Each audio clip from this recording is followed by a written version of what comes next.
Wah Pak Budi, kita nih mestinya sudah mulai ya. Teman saya belum datang. Iya Bu, Sambasnya kemana Bu? Iya udah jam 8 lebih. 9 lebih, aduh mata saya nggak kelihatan. Udah 9 lebih mestinya mau udah datang ya. Kita tunggu sebentar ya Pak Boleh, Budi. boleh. Paling sebentar lagi mudah-mudahan Bu Sambas sudah datang. Biasanya mah nggak pernah telat Bu Sambas. Cuma tumben. Pak udah datang. Aduh punten. Ini tadi sarapan dulu. Kebetulan ada peserta diklat. Tentang diklat di sini. Terus lagi makan. Terus ditakdir gue makan. Ngirit. Itu bukan gratifikasi ya. Menerima makan dari peserta diklat. Kan kecil. Tahan dulu, dibayarin nggak? Ya dibayarin. Oh dibayarin. Cuman dikit. Makan pagi berapa sih sarapan? Nggak nyampe 1 juta gitu. Oh kan, tapi itu nggak gratifikasi. Kita kan ada tamu nih hari ini. Kita tanya aja sama pakarnya. Iya. Baik, Sobat Cim, berjumpa kembali dalam Poci Blirik Podcast Cimahi, belajar lewat informasi yang menarik. Dalam episode Bantai Korupsi, bincang santai anti korupsi. Narasumber kita hari ini, kita bersyukur nih bersama. Kita punya narasumber hebat, orang hebat, namanya, supaya saya nggak salah baca, saya harus baca ya. Nanti saya sebut salah nama. Pak Budi Ali Hidayat. Betul. Betul ya Pak. Beliau adalah Kasih Bimas Islam Kementerian Agama Kota Cimahi. Betul. Selamat pagi Pak Budi. Selamat pagi. Sambas. Gimana kabar Bapak hari ini? Alhamdulillah sehat walafiat. Sehat. Iya. Fresh. Udah sarapan juga Bapak seperti udah, Sambas. Alhamdulillah. Makanya sudah fresh ya. Oke, baik. Sobat Cim, Pak Budi memperoleh penghargaan apresiasi KPK terkait pelaporan gratifikasi. Pelaporan gratifikasi terbanyak tahun 2019 sampai dengan tahun 2020. Tahun ya. Pak Budi juga memperoleh apresiasi dari Menteri Agama Republik Indonesia tahun 2021 sebagai penerima apresiasi dari KPK. Betul ya Pak? Betul. Jadi 2019, 2020 dari KPK, lalu apresiasi dari Menteri Agama. Begitu Bu. Berarti pas dong tadi waktu aku dikatain gratifikasi. Padahal cuma sarapan doang. Kita nggak salah ya kedatangan tamu kali ini ya, tamu bincang kita ya. Nah, oke. Pak Budi, tadi Bu Okta sudah menyampaikan bahwa Bapak menerima penghargaan gratifikasi. Pertanyaan dulu nyambung ke tadi yang dituduhkan Bu Okta. Apakah yang saya lakukan itu gratifikasi Pak? Nah begini Bu ya, jadi yang namanya gratifikasi itu adalah pemberian dalam arti luas sekali gitu ya. Kalau kita hubungkan dengan agama, itu ada sodako, ada infak, ada wakaf, ada hadiah, dan sebagainya, itu juga masuk gratifikasi dalam arti luas gitu. Nah, gratifikasi yang dikatakan oleh Ibu Sambas, kalau dalam tanda kutip tidak ada benturan kepentingan, nah itu termasuk gratifikasi ilegal, itu yang tidak perlu dilaporkan. Tapi kalau ada benturan kepentingan, nah ini yang perlu dilaporkan. Gitu. Besar dan sedikitnya itu harus dilaporkan. Kenapa? Karena itu akar dari korupsi. Gitu. Berarti kalau tadi Pak, mantan peserta diklat ada benturan kepentingan dong ya? Betul. Yang tadi lihat dari perkataan Bu Sambas, nanti kalau ada apa-apa nanti kesini lagi, kan gitu kan. Itu ada benturan kepentingan, Berarti saya harus laporkan itu juga. Betul. Ya. Meskipun harganya tidak besar ya. Iya, tadi besar atau kecil. Di langkah awal itu ketika ada seseorang yang menawarkan tentang, ayo kita makan. Ya, ini sebagai promosi. Nah, itu kan sudah ada kata-kata promosi nih ya. Dia pengen ada apa-apa nih ya, supaya pejabat itu nanti makanya di situ. Nah, di situ kita harus waspada nih. Itu kita bisa, yang pertama kita tolak dulu. Oh enggak, saya itu ada kepentingan benturan kepentingan yang negatif, nggak bisa. Gitu. Saya mau makan di sini dan saya akan bayar sendiri. Udah. Gitu aja gitu. Kita tegaskan aja gitu. Jangan bertele-tele dan macam-macam. Kita tegaskan aja gitu. Begitu. Tadi kan saya menyebutnya Bapak adalah Kasih Bimas Islam ya. Betul. Nah, saya jadi bertanya-tanya waktu Bapak memperoleh penghargaan. Ya. Posisi Bapak sebagai apa waktu itu? Nah, ini saya sebagai penghulu, Bu. Penghulu ya? Penghulu. Di Kementerian Agama, di unit kerjanya di kantor KUA. KUA Cimahi. Nah, iya. Ini ada saya penghulu itu di kantor KUA. Ya. Image di masyarakat bahwa kantor KUA itu adalah kantor untuk pernikahan. Betul kan Pak? Betul kan Pak? Betul, tapi itu ada ruang lingkupnya bahwa kantor KUA itu bukan sekedar dari pernikahan saja. Tapi ada 11 item yang ada di kantor KUA. Oke. Gitu. Lalu Bapak pelaporan gratifikasi, bagian mananya Pak gitu dari 11 item itu? Nah, begini Bu. Ini pernikahan. Nah, ini pernikahan adalah kegiatan-kegiatan yang sifatnya sudah dari zaman dulu loh Bu. Ya, zaman dulu itu sudah terbiasa yang ada di masyarakat. Kalau orang yang menikahkan atau istilah itu penghulu, jadi orang seneng gitu. Saya seneng itu ada penghulu gitu. Saya sampai yang namanya orang yang mau nikah kan happy kan namanya gitu kan bahagia. Gitu. Jadi dia itu karena ada penghulunya nih yang apa tepat waktu dan ramah. Wah, udah ini. Nah, itu. Nah, disitulah banyak benturan-benturan kepentingan ketika jadi pegawai pencatat nikah atau sebagai penghulu. Nah, begitu Bu. Nah, di kantor KUA sendiri, karena jumlah pernikahan itu wabil khusus di kota Cimahi nih Bu, ya itu kan membludaknya luar biasa Bu. Satu tahun itu sampai di angka 3.500. Dulu 3.500. Kita hitung ya. Nah, ada PNBP nggak sih Pak sebenarnya? Ada. PNBP itu diatur oleh PP 48 tahun 2014 bahwa biaya tarif nikah itu 600.000 bagi yang pernikahannya di luar kantor. Di luar kantor, di luar jam kerja, di hari libur, di hari Sabtu dan Minggu. Nah, ini di masyarakat itu yang mau menikah itu kalau standar operasional prosedurnya kan sesuai SOP kan begitu ya. Ketika mendaftar itu sudah otomatis nanti dia jam berapa. Ya. Gitu. Nah, tapi kan masyarakat gak seperti itu. Mereka inginnya itu hari hoki, bulan hoki, jam hoki, tanggal cantik. Menurut mau mereka lah ya Pak ya. Iya, gitu. Kalau umpama dia sesuai SOP itu dia masuk ke jam 11, ternyata dia sudah ngitung-ngitung dengan weddingnya. Pak, saya nggak bisa, ini acara sudah harus jam 8 sudah nggak bisa, saya jam 11. Nah begitu. Sedangkan dalam SOP itu dia dalam masuk ke SIMKA, Sistem Informasi Manajemen Pernikahan, yang aplikasi itu sudah disediakan langsung oleh Kemendak Pusat, itu sudah otomatis termasuk waktu-waktunya gitu. Itu kan tergantung jumlah penghulu yang ada di kantor KUA. Kalau di Cimahi ada berapa Pak? Kalau Cimahi itu semua itu ada jumlahnya penghulu itu 11. 11. Sedikit sekali. Sedangkan jumlah penduduk itu hampir di angka 600.000. Kalau jumlah muslim itu di angka hampir 400 lebih. Yang usia menikah kira-kira berapa tuh? Nah, yang menikah di kantor KUA ini yang 2021 ya kemarin Bu ya. Ini di angka 3.400. 3.400 dibagi 11. Berarti satu penghulu sekitar 300-an ya? Iya. 300 bagi 265 hari. Ya, misalnya setiap hari. Iya. Ini kan enggak setiap hari ya. Misalnya 365.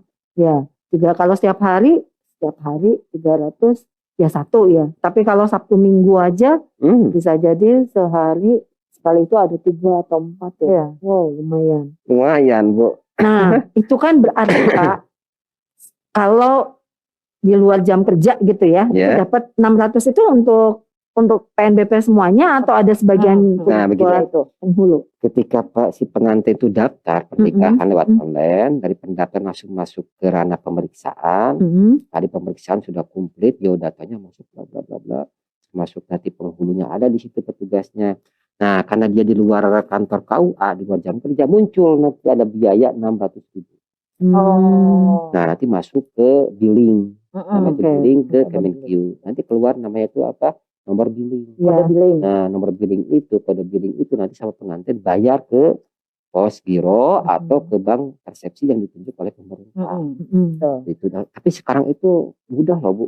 Bisa ke Alfamart, bisa ke Indomaret, bisa Tokopedia. Tokopedia. Betul, ini mudah sekali, gitu, dimudahkan oleh pemerintah. 600.000 itu bagi yang pernikahannya di luar kantor, di luar jam kerja, di luar Sabtu Minggu. Nah, dari 600.000 itu ada pengembalian cashbacknya gitu, ke penghulu. Gitu, tergantung tipologinya. Nah, kalau dulu saya itu waktu di KUA Cimahi Tengah itu tipologi B. Jadi dibayar transport dan biaya protesnya itu 250.000. 250.000 kali 3.400 jadi 850 juta Pak. Iya. Terus misalnya dibagi 11 ya, wah lumayan. Tapi kan itu enggak hari Sabtu Minggu, bisa ada hari kerja. Gitu. Jadi sebetulnya Pak, tanpa terima gratifikasi sebetulnya sudah lumayan ya. Betul Ibu. Jadi kalau kita maksudnya hanya dari yang kita terima aja sebenarnya kan bisa hidup dengan sangat nyaman juga ya. Betul. Nah, gitu. Pertanyaan saya Pak, itu kan, nah gratifikasi yang Bapak laporan kayak apa tuh kemarin? Nah, benturan-benturan kepentingan kayak tadi ya, pingin jam hoki jam 8. Ternyata dari jam itu kan dia dari SOP itu dia jam 11, jam 12, jam 1. Dia pinginnya jam 9, Pak saya tolong Pak penghulu datang ke sini tepat waktu. 10 menit sebelum pelaksanaan. Nanti akan saya kasih uang tip. Akan saya jemput. Nah, itu benturan kepentingan loh, Bu. Dan itu sedangkan saya itu sudah janji dengan yang pendaftaran di awal. Oke. Nah, itu Masya Allah benturan kepentingan. Di samping itu belum dia nelpon ke para petinggi-petingginya, tolong Pak Budi itu diurus gitu kan. Iya, supaya saya bisa pada jam intervensi. Nah, disinilah sebagai penyelenggara negara atau bil khusus kepala KUA itu harus tegas. Harus jujur baik dalam pikirannya, hatinya, perbuatannya. Udah jujur aja gitu. Pak, saya ini saya ini satu orang loh Pak penghulu itu, saya nggak bisa dibagi-bagi. Dan Bapak harus sesuai OSP Bapak, kalau jam 11 ya jam 11. Kalau Bapak memaksa ingin jam 8, saya tidak akan bisa hadir. Dan saya akan wakilkan. Saya akan mandatkan kepada para penyuluh honorer. Bapak siap? Ya nggak apa-apa. Bisa begitu Bu. Nah disitulah gitu ada terjadi semacam ya, karena masyarakat itu nggak bisa tidak, ya harus diikutin gitu Bu. Jadi pelayanan harus prima gitu. Tapi kalau ikutin kayak SOP kan enak. Oh iya. Kadang-kadang pengennya tuh tanggalnya pas ya Pak. 10 Oktober misalnya gitu. Jamnya dipasin gitu ya. 10 lebih 10 harus kayak gitu mungkin ya. Gitu. Dan radius juga Bu, radius. Iya. 600.000 itu yang bayar ke negara itu zona tutorialnya Kota Cimahi. Nah, ini masyarakat pinginnya Pak, saya ingin di gedung Pasteur. Saya ingin di gedung Sudirman. Iya. Gitu. Jadi yang dilihat adalah KTP dia ya. Kalau KTP-nya Cimahi berarti ke KUA-nya Bapak. Soal lokasinya misalnya saya pengennya tuh di Kota Bandung gitu ya, di gedung hotel apa gitu. Maka penghulu harus ke sana juga. Nah, itu menurut peraturan perundang-undangan itu tidak boleh. Karena kita pakai sistem zona. Sama kayak sistem zona loh Bu. Sekolah. Kayak begini aja, kayak sekolah ya. Kalau dia mau melegalisir karena dia lulusan SMP 1 Cimahi. Dia mau legalisir SMP 1 Bandung nggak bisa. Oh gitu. Begitu juga orang yang menikahkan itu kalau di luar kota Cimahi, nah itu sudah melanggar peraturan perundang-undangan. Tapi yang namanya masyarakat, saya nggak mau tahu sana. Saya pengennya penghulunya dari Cimahi. Oh gitu. Dan itu makanya muncul gratifikasi ini.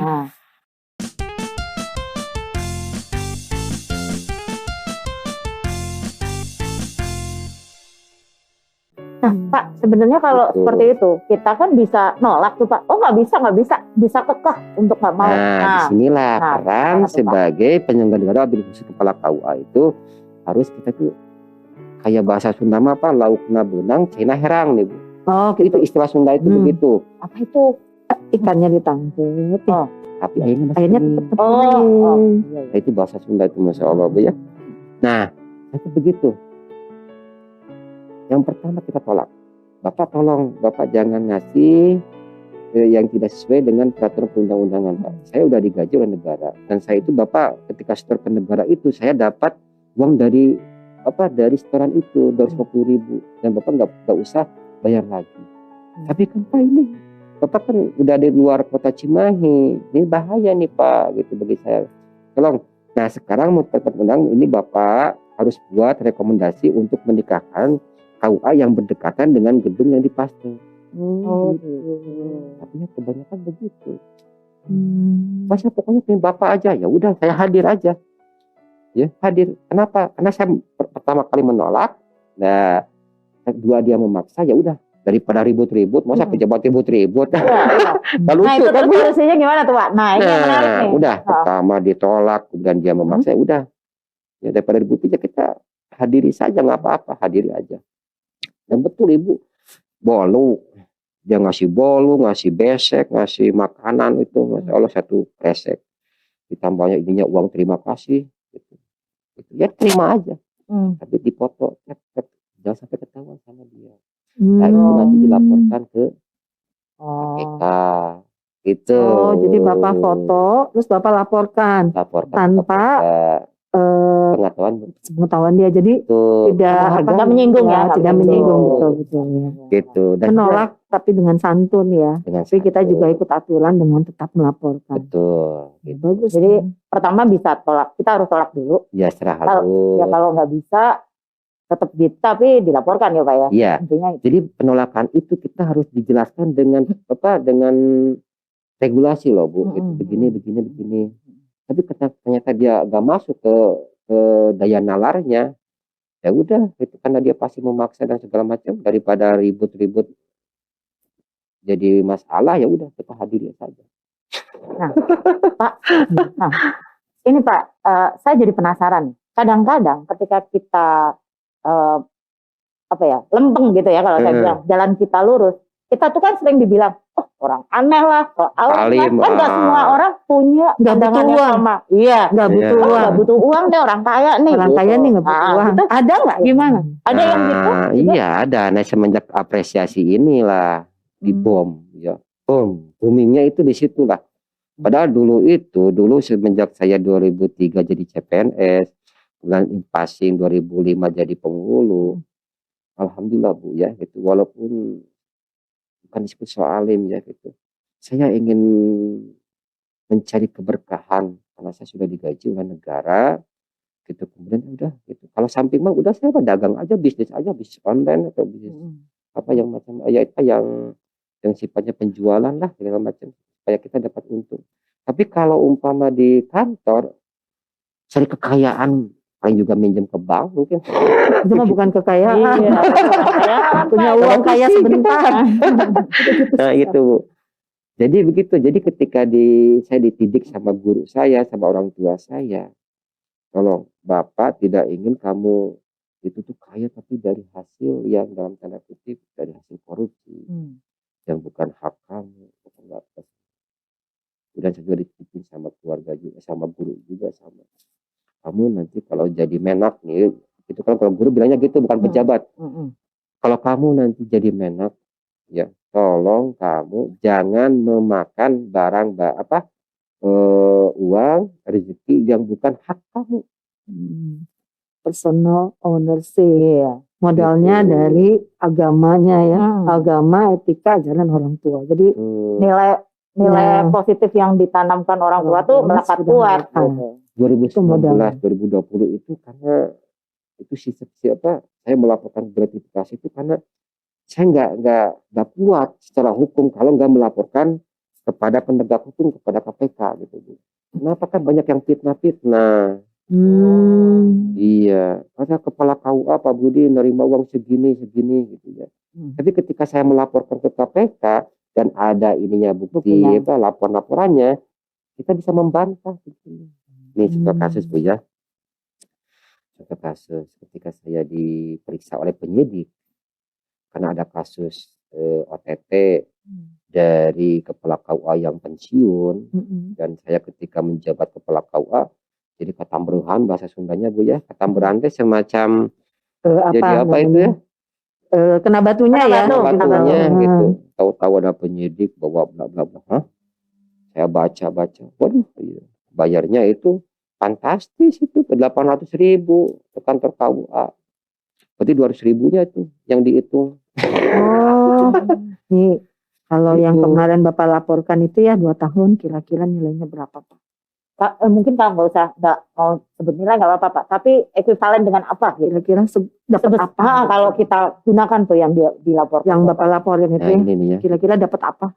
Saya tuh serang gitu ketika diapresiasi, kalau udah dilaporkan udah saya nggak buang aja jauh-jauh, nggak diingat berapa uang berapa. Hasil ibu gitu. Pas tahu-tahu pas dari apresiasi oleh KPK, Budi itu udah melaporkan segini dan jumlah uangnya, waduh, ini kalau bisa beli PCX. Oh, PCX satu 2 itu. PCX 2. PCX 2 ini, Pak. Ada PCX seberapaan? Ada PCX berapa ya? 20-an. 20-an. Oh, 70. Wow. Gitu. Nah, ini 2019 2020 Bu ya, itu karena diapresiasi karena melaporkan karena saya ingin punya kekuatan hukum. Jangan sampai saya itu terkena fitnah, terkena bully orang. Sebelum temai tidak ada hujan, tidak ada petir, kok saya dapat dibully orang. Saya nggak nerima uang. Itu nggak nerima segini. Nah, ini kasus contoh Bu ya. Ini cerita lucu, ini cerita lucu nih Bu. Kebetulan si suami itu gak kerja nih Bu ya. Istrinya kerja. Dia punya anak 3. Yang satu sudah dewasa mau menikah. Ya. Kemudian karena udah punya ada jodohnya, dia mau daftar ke kantor KUA. Kemudian istrinya tuh, Pak, itu daftar nikah ke kantor KUA. Kata suaminya, wah biasa juga 1.500.000 sampai 2 juta gitu. Dikasih aja 1.500.000 kepada suaminya untuk mengurus pendaftaran pernikahan kepada di kantor KUA. Nah, kemudian sering waktu, kemudian ketika ada di meja saya itu berkas, dia mau ngasih uang.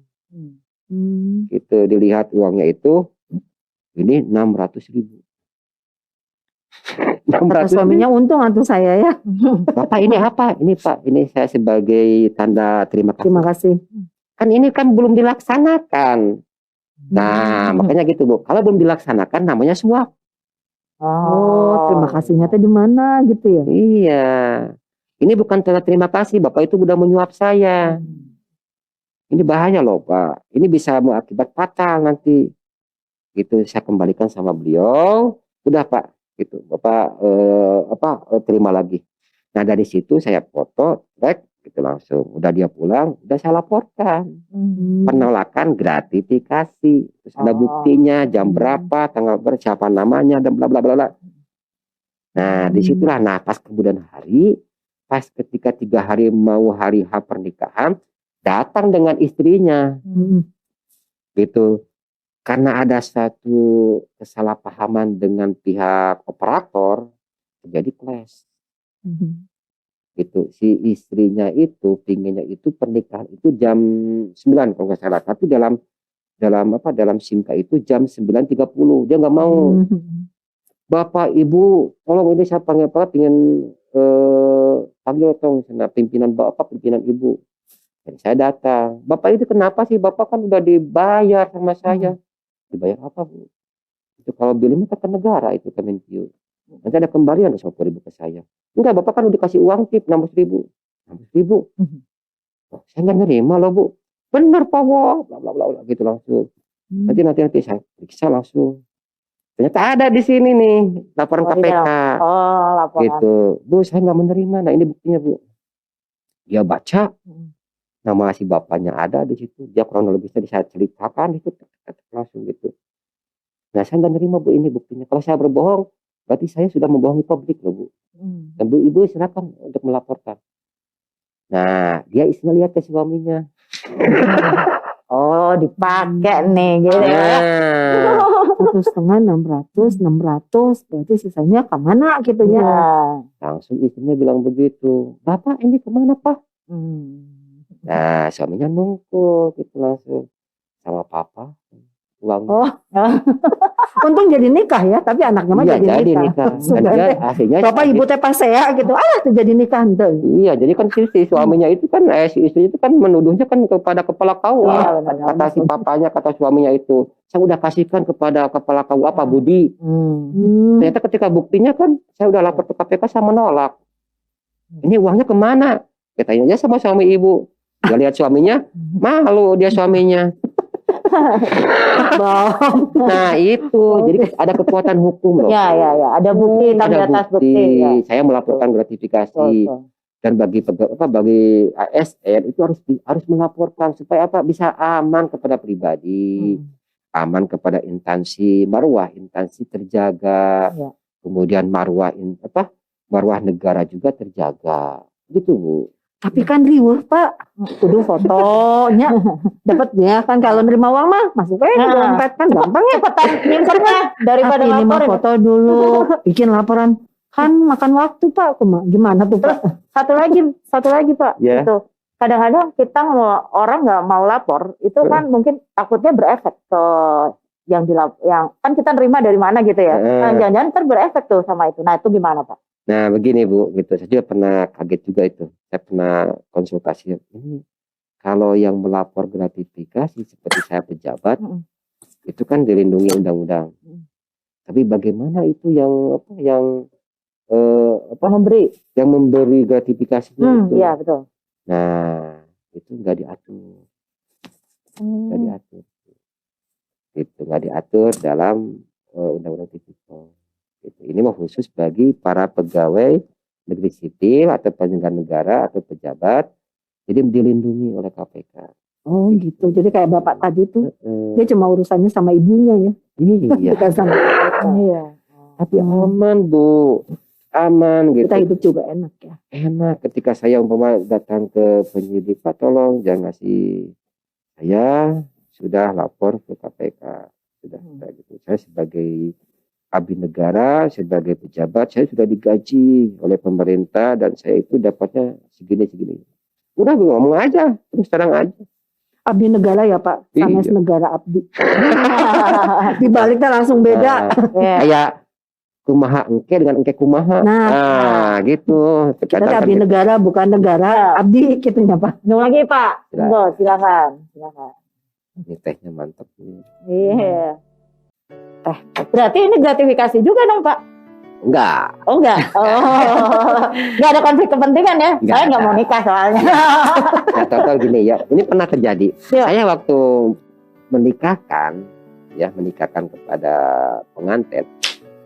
Kemudian di situ itu, kita karena di situ itu ada saudara, ya, karena yang menikahkan saudara. Jadi kita makan aja dulu, bareng-bareng. Nah ini apa bentuk kepentingan kita? Oh. Ininya kita tahu ini ada bentuk kepentingan tidak? Ya, karena kita sudah melaksanakan dan tidak ada yang ngasih amplop dan segala macam gitu ya. Dan kemudian saya makan di situ karena dipaksa oleh pengantin. Yang namanya makan kan udah masuk ke perut. Bisa tulisan Bu datang ke rumah itu. Dipikirin aja ini yang saya makan itu haram apa tidak. Saya lapor ke KPK sambil konsultasi bla bla bla bla. Pak Budi, kalau masalah makan bareng-bareng sudah makanan publik bukan gratifikasi. Oh. Gitu. Nggak gratifikasi. Tapi kalau Pak Budi dikasih teng-tengan dibawa ke rumah, nah karena makanan itu kan cepat busuk.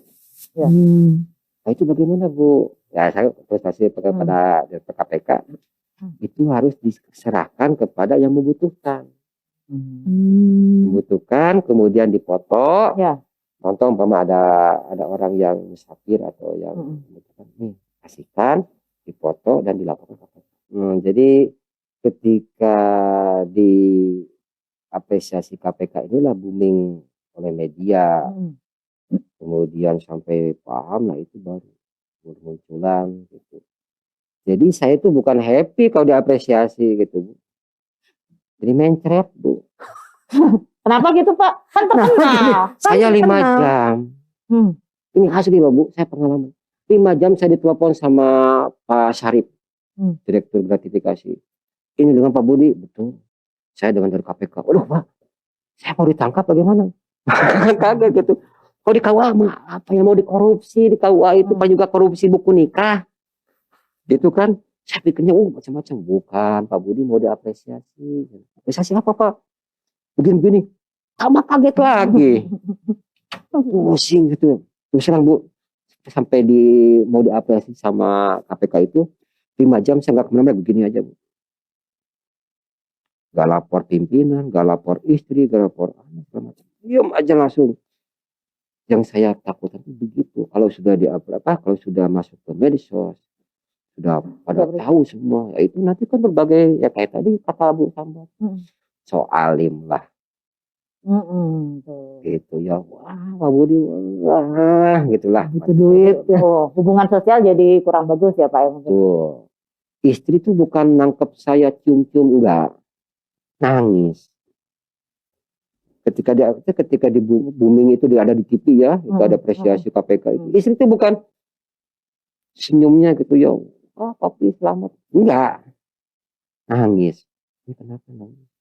Takut kan, image-nya KPK itu kan nangkep orang.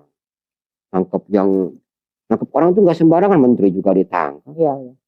Siapapun ditangkap kan gitu. Tapi sebagai pelapor gratifikasi, pelapor korupsi itu bagaimana tuh? Nanti takut-takut ada yang begitu. Kita punya Allah. Kita mah di jalan yang benar. Apa juga buat apain diapresiasi, nggak mau. Diapresiasi atau tidak, mau dikasih penghargaan atau tidak, tetap saya konsisten, komitmen itu aja. Nah inilah yang bermunculan ketika inisial itu rekan, sejawat, kolega. Ada yang mendukung ke saya, wah bagus Pak Budi, langsung. Ada yang, kamu mau udah tahu, saya modalnya so tahu, so alim segala macam. Gitu. Tapi kalau sudah jelaskan sama saya itu serinci, terperinci, semua dari A sampai Z, dia paham. Ternyata kita melaporkan gratifikasi, kita komitmen konsisten menolak gratifikasi, menolak korupsi, menolak suap, tenang, nyaman, berkah. Nah, kuncinya di situ. Kuncinya di situ. Ya. Begitu. Jadi tujuan utamanya adalah supaya kita hidup itu tenang, nyaman, instansi marwahnya diangkat, pelayanan ke publik dipercaya. Jadi kita bisa punya komitmen untuk menolak hal-hal yang bisa membahayakan negara, pekerjaan kita, jabatan kita, bahkan mungkin keluarga ya. Tadi kalau Bapak cerita istri aja sampai nangis waktu dapat penghargaan. Betul Bu, gitu. Jadi bukan nangisnya karena happy atau selamat. Kan ini ada surprise nih, ultah dikasih nih. Sambil nangis dia, wah sambil malu. Tapi diapresiasi.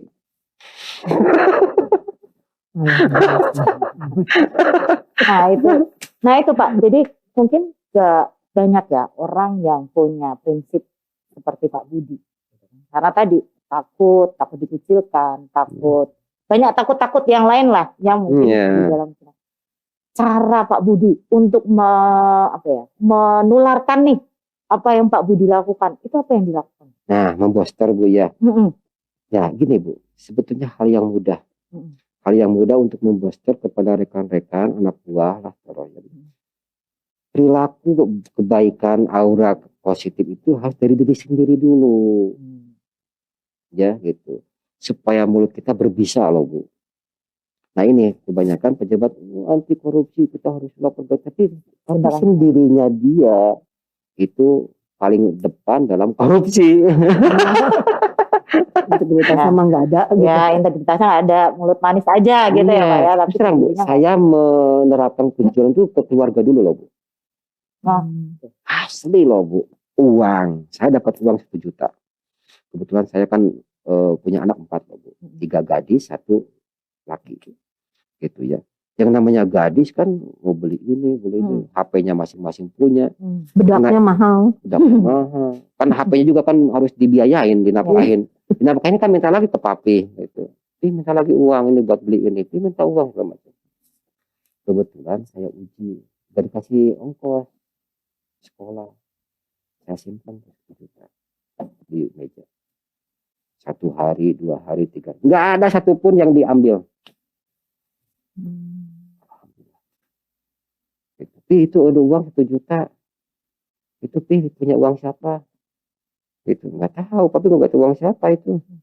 Uang Mimi mungkin, Mimi ini uang siapa? Nggak tahu, Mimi bukan uang siapa. Tapi alhamdulillah dari istri sampai anak nggak ada yang ngambil uang itu. Sampai pas terakhir 1 minggu itu uang papi. Tapi alhamdulillah itu semua sudah kena prank sama papi. Gitu. Alhamdulillah Bu. Kejujuran itu berawal harus dari keluarga dulu. Itu anak, ya. Anak, tolong beliin ini nih, beliin minyak goreng. 1 kilo nih uangnya. Tuh, langsung bapak dibeliin sama anak itu. Ini saya beli minyak goreng. Nah ini kembaliannya tapi sama teteh ini dibeliin ini 1 ini nih. Gitu. Itu kejujuran tau Bu. Kejujuran ya nggak apa-apa. Gitu. Nah, kebetulan yang 2 gadis sekarang itu dipesantrenkan oleh saya. Saya sering ngomong sama anak juga. Papi sekarang lagi gak punya uang. Papi lagi gak seperti dulu kayak penghulu kan ada uang, ya. Gitu. Tapi tolong ya, kamu jangan banyak ini. Sekarang kamu banyak bersyukur kepada Allah. Mudah-mudahan Allah membukakan segala macam tentang rezeki dan insya Allah. Alhamdulillah Bu, kalau kita ada semacam keterbukaan kepada istri, kepada anak juga enak Bu. Enak. Nih, ini gaji nih struknya nih, padahal di dompetnya masih ada. Padahal ya saya itu gaji ATM itu sama istri loh Bu. Saya nggak tahu berapa gaji saya, nggak tahu. Yang penting saya pos. ATM sama istri Sobat Cim, jangan dipegang sendiri ya Pak, supaya ada kontrol ya. Iya. Cuma 1 ATM yang saya pegang dan itu saya terus terang sama istri. Ada 1 ATM, ini ATM. Ini khusus bisnis papi. Gitu. Gitu. Iya, nah gitu. Jangan disebut kan Pak. Kita di nanti banknya tet gitu ya. Iya. Waduh, Jadi Allah. kalau tadi dari Pak Budi ini kita dapatnya yang pertama mulai dari diri keluarga. bisa menularkan ke keluarga. Kepada Komitmen ya. Dan kita kenapa harus mulai dari diri sendiri? Kita juga mempertanggungjawabkan apa hasil didikan yang kita punya dari keluarga, orang tua dan juga agama. Betul. Gitu. Nah, mulai dari diri sendiri, lalu dari apa yang kita lakukan orang akan melihat ya.